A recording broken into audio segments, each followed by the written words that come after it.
Mas Umam, silakan. Des. Terima kasih Mas Budi. Selamat sore Pak Ketua, Pak Asep.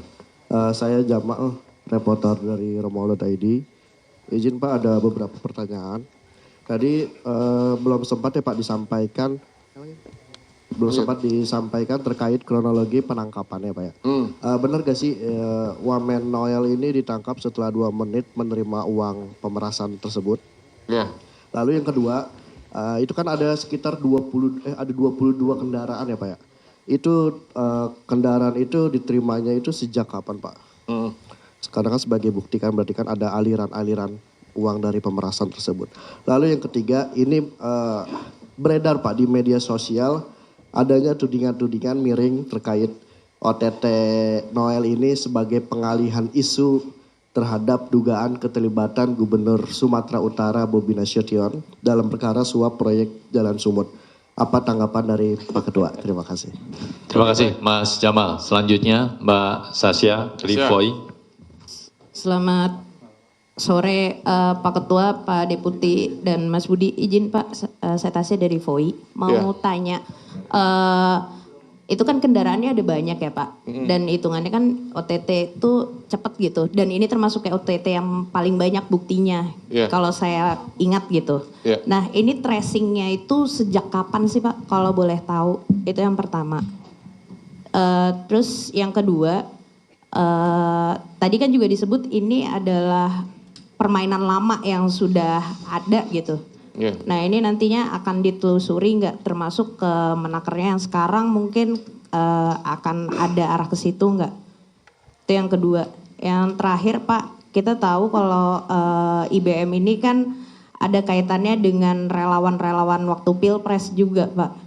Dan sampai sekarang masih ada relawan-relawan itu. Nah Jokowi mania, Prabowo mania. Nah itu uang yang dari sini akan didalami nggak mengalir ke situ juga? Itu aja Pak, terima kasih.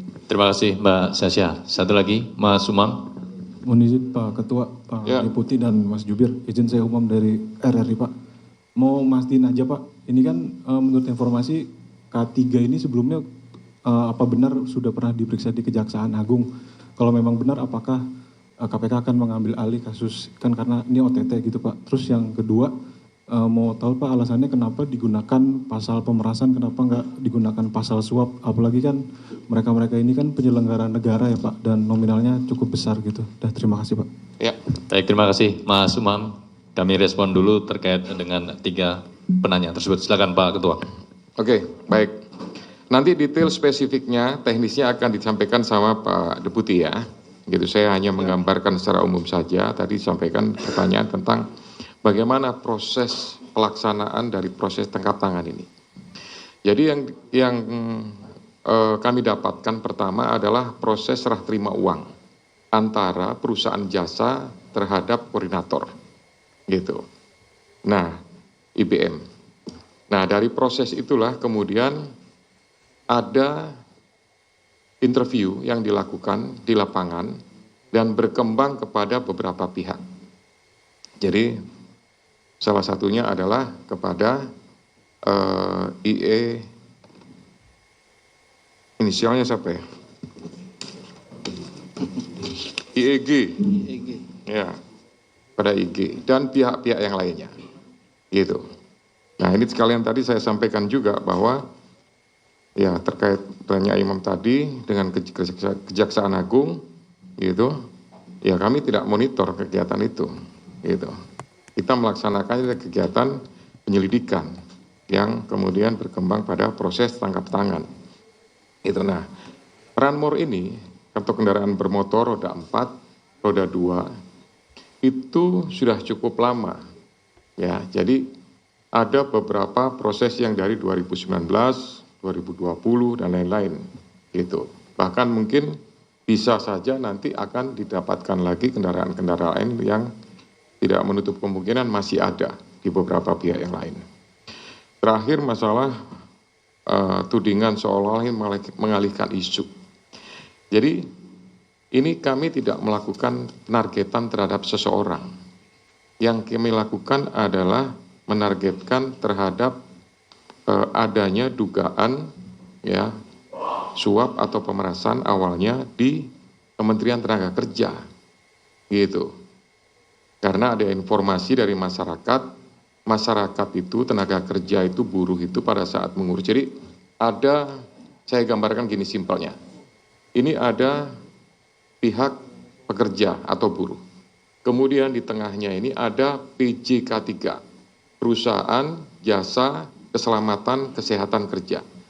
Dan di sini ada Kementerian Tenaga Kerja di Direktorat Jenderal Bina Pengawasan. Nah, gitu ya. Nah, ini 3 pihak. Nah, 3 pihak ini yang harus bayar 6 juta, yang seharusnya Rp270.000, gitu. Nah, 2 pihak ini merupakan representatif dari kementerian, dari Direktorat Jenderal, dari Direktur Binwas ya. Nah, gitu. Jadi ini merupakan representatif perusahaan jasa ini, gitu.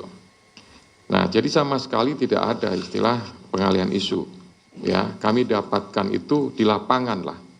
Dari 2 itu antara perusahaan jasa dengan koordinator, setelah ketemu, interview, pendalaman di lapangan, didapatkanlah kemudian ada si A, si B, dan C, dan seterusnya.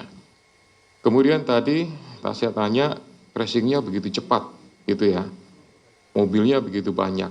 Ini kami dapatkan semuanya, ya di hari Rabu sampai dengan Kamis itu. Langsung bergerak secara simultan semuanya di beberapa tempat. Namun demikian, ini juga ada dukungan dari PPATK.